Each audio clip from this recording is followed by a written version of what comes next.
ராமேஸ்வரத்தில் 7 வயது சிறுமியை பலாத்காரம் செய்த 17 வயது மாணவர் மீது போலீசார் வழக்கு பதிவு செய்துள்ளனர்.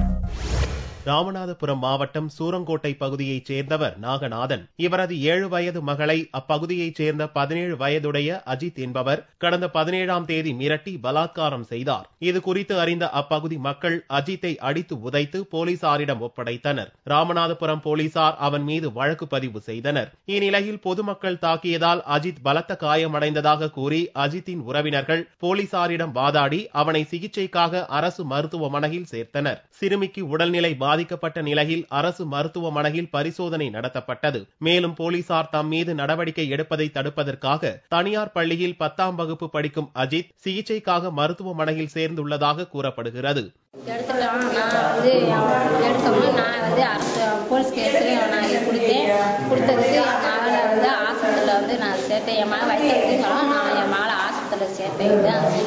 அஜித் பைய அவன் 17ஆம் தேதி கூட்டிட்டு போயிருக்கேன். கூட்டிட்டு போய் அந்த எந்த நடவடிக்கையும் எடுக்கல. அரசு அங்கே போலீஸ்காரர்கிட்ட கொடுத்தேன். அவங்க எந்த இதுவுமே சொல்லவே கிடையாது. இதேபோல் விழுப்புரம் சோழம்பட்டு கிராமத்தைச் சேர்ந்த கோவிந்தராஜ் என்பவரது 12 வயது மகளை பலாத்காரம் செய்த 55 வயது முதியவர் மீது போலீசார் வழக்கு பதிவு செய்து தலைமறைவான அவரை தேடி வருகின்றனர்.